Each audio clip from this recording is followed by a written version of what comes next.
My channel. I am उपासना तनेजा।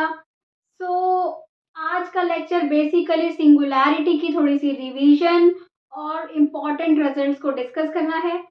जैसे कि आपको पता है दिस इज 8th लेक्चर है ये सिंगुलैरिटी का। इससे पहले 7 लेक्चर्स में हम अच्छे से सिंगुलैरिटी के टॉपिक को with detail, with examples, with results discuss कर चुके हैं। तो आज के लेक्चर में हम कंपाइल करेंगे और फिर से एक बार रिजल्ट्स को देखते हुए सारे, कुछ आपको नए लगे तो नोट कर लेना, कुछ वही हो क्योंकि थोड़ा वही हो तो देख लेना, ठीक है। समझ लो कि क्या है आज का लेक्चर। बेसिकली सबसे पहले बताओ सिंगुलैरिटी होती क्या है। अगर आपके पास एक फंक्शन है कोई, है ना, एफ जेड फंक्शन जिस पॉइंट पे एनालिटिक नहीं है वो उसके सिंगुलर पॉइंट्स है, ठीक है ना। अब वो सिंगुलर पॉइंट्स हैं तो वो सिंगुलर पॉइंट देखो, जैसे कि क्या है, ये एफ डोमेन है, एक पॉइंट है।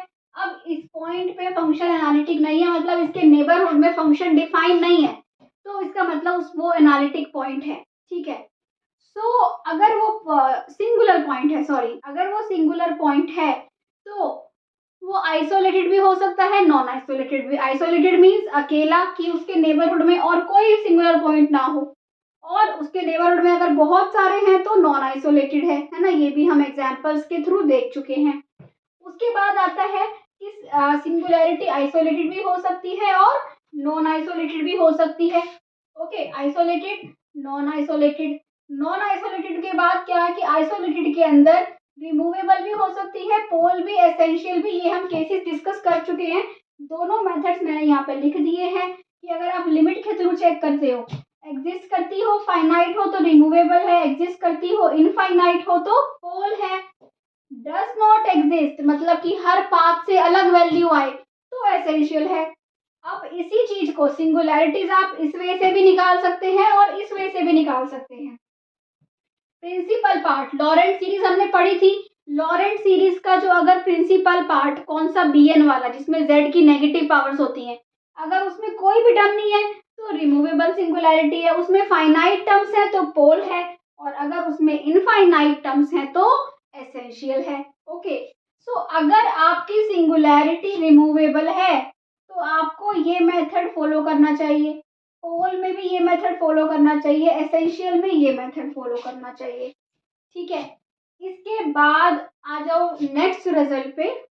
तो उसके बाद हम आते हैं कि एसेंशियल सिंगुलैरिटी दो टाइप की होती है, आइसोलेटेड एसेंशियल होती है और नॉन आइसोलेटेड होती है।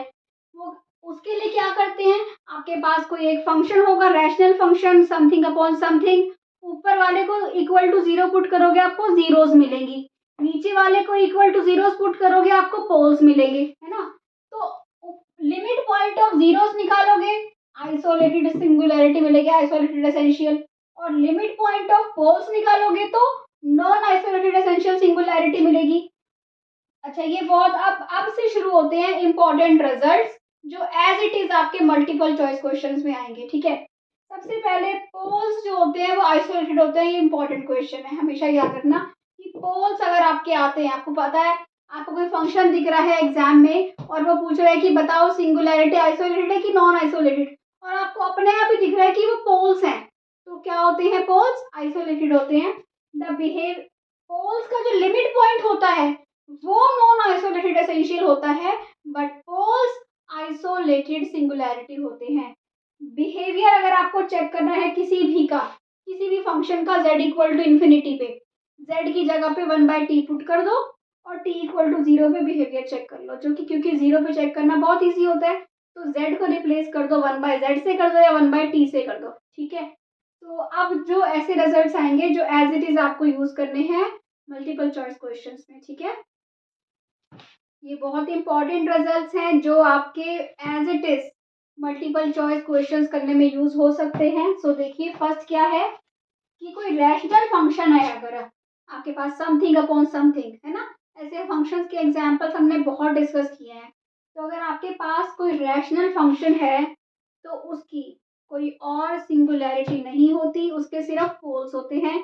और वो पोल्स कैसे मिलते हैं, जब आप डिनोमिनेटर को 0 इक्वल पुट करते हो तो पोल्स मिलते हैं, और उस पोल्स की लिमिट जो होती है वो एसेंशियल सिंगुलैरिटी होती है, नॉन आइसोलेटेड एसेंशियल सिंगुलैरिटी, ठीक है। बट अगर फंक्शन की चेक करनी है सिंगुलैरिटीज, तो ऐसे फंक्शंस के सिर्फ क्या होते हैं, पोल्स होते हैं। ठीक है। A function which has no singularity, अगर कोई ऐसा फंक्शन है उसकी कोई सिंगुलैरिटी नहीं है, ना तो फाइनाइट पार्ट में ना इन्फिनिटी पे, कहीं कोई सिंगुलैरिटी नहीं है, तो वो तो भाई कांस्टेंट ही होगा, और ये बहुत इंपॉर्टेंट रिजल्ट है। उसके बाद आता है कि अगर कोई फंक्शन है which is regular everywhere except at infinity, इसका मतलब क्या हुआ कि regular everywhere except at infinity, कि इन्फिनिटी में तो उसकी सिंगुलैरिटीज हैं, जैसे कि मैंने आपको कुछ क्वेश्चंस कराए थे लास्ट वीडियोस में, जहाँ मैंने z इक्वल टू इन्फिनिटी पे कहा था कि चेक करो कौन सी सिंगुलैरिटी है ना, तो इन्फिनिटी पे तो उसकी सिंगुलैरिटीज हैं, पर और कहीं पे उसकी कोई सिंगुलैरिटी नहीं है, और इन्फिनिटी पे जो उसकी सिंगुलैरिटी है वो क्या है, पोल है ऑर्डर n का। तो ऐसे केस में वो फंक्शन क्या होता है, वो पॉलिनोमियल होता है ऑर्डर n का। ऐसे रिजल्ट्स एज इट इज भी याद कर लो, ताकि जब आप क्वेश्चन अटेम्प्ट करो तो बहुत इजी हो आपके लिए। उसके बाद आता है कि अगर कोई पॉइंट्स है जहाँ पे एफ डैश है जीरो और एफ डैश डेट इक्वल टू इन्फिनिटी, उनको हम क्या बोलते हैं, सिंगुलर पॉइंट्स। ठीक है। और ये एक एज इट इज याद कर लो, इंपॉर्टेंट है, ये आ चुका है कई बार। ई रेस टू पावर -1/z², इसकी कोई सिंगुलैरिटी नहीं होती, इसको आप चेक कर सकते हो, निकाल के देखो और बताओ हुआ कि नहीं हुआ कमेंट सेक्शन में, नहीं तो हम डिस्कस कर लेंगे इस क्वेश्चन को। सो आई होप कि सिंगुलैरिटी का टॉपिक अच्छे से क्लियर हो चुका है, क्योंकि हमने क्वेश्चंस बहुत सारे करे हैं, डीप कॉन्सेप्ट लेते हुए चले हैं, हर चीज डिस्कस करी है। अच्छा लगा है तो प्लीज़ प्लीज़ प्लीज़ चैनल को सब्सक्राइब करके जाओ, वीडियो को लाइक करो, शेयर करो। इसके बाद हम रेसिड्यूज के टॉपिक पे आएंगे। ठीक है। So thank you for watching, bye bye.